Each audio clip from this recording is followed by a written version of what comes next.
आज हम पढ़ेंगे India's climate commitments. Bharat sustainable development के साथ क्लाइमेट एक्शन के लिए प्रतिबद्ध है।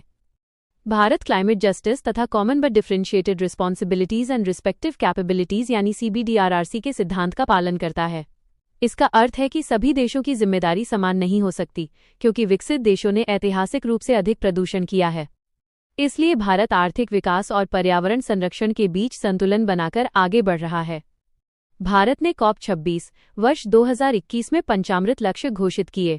इनके अनुसार 2030 तक 500 गीगावाट नॉन फॉसिल फ्यूल आधारित बिजली क्षमता स्थापित करना, 50% ऊर्जा आवश्यकता को रिन्यूएबल एनर्जी से पूरा करना, 1 बिलियन टन अनुमानित कार्बन उत्सर्जन में कमी लाना, 2005 के स्तर की तुलना में GDP की एमिशन इंटेंसिटी में 45% कमी करना तथा 2070 तक नेट जीरो का लक्ष्य प्राप्त करना शामिल है। भारत ने पेरिस एग्रीमेंट के तहत अपनी नेशनली डिटरमाइंड कॉन्ट्रीब्यूशंस यानी NDC प्रस्तुत की हैं और इन्हें 2022 में अपडेट भी किया गया। इनमें renewable energy, energy efficiency, carbon sink निर्माण, सस्टेनेबल लाइफस्टाइल तथा क्लाइमेट रेजिलिएंट डेवलपमेंट पर विशेष ध्यान दिया गया है। भारत की national action plan on climate change यानी NAPCC के अंतर्गत 8 राष्ट्रीय मिशन संचालित किए जा रहे हैं। इनमें national solar mission, enhanced energy efficiency mission, national water mission, sustainable agriculture mission, green India mission, sustainable habitat mission, Himalayan ecosystem mission तथा strategic knowledge for climate change mission प्रमुख हैं।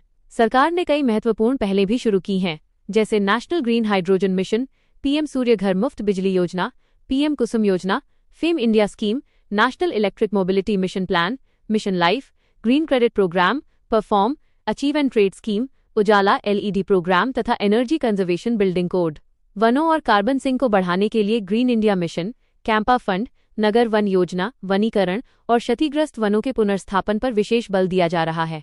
अंतर्राष्ट्रीय स्तर पर Bharat international solar alliance, coalition for disaster resilient infrastructure, global biofuels alliance, mission life तथा Paris agreement के माध्यम से वैश्विक जलवायु नेतृत्व की महत्वपूर्ण भूमिका निभा रहा है। हालांकि भारत के सामने बढ़ती ऊर्जा मांग, कोयले पर निर्भरता, क्लाइमेट फाइनेंस की कमी, टेक्नोलॉजी ट्रांसफर की चुनौतियां, चरम मौसम की घटनाएं, शहरी प्रदूषण तथा विकास और पर्यावरण के बीच संतुलन जैसी चुनौतियां भी मौजूद हैं। आगे का रास्ता है रिन्यूएबल एनर्जी का विस्तार, ग्रीन हाइड्रोजन, क्लाइमेट रेजिलिएंट कृषि, electric mobility, carbon markets, disaster preparedness, sustainable lifestyle और जनभागीदारी को बढ़ावा देना। Quick revision, net zero 2070, 500 gigawatt minus non fossil क्षमता 2030 तक, 50% माइनस ऊर्जा आवश्यकता रिन्यूएबल स्रोतों से, 45% माइनस एमिशन इंटेंसिटी में कमी, 1 बिलियन टन माइनस अनुमानित उत्सर्जन में कमी, mission life minus sustainable lifestyle.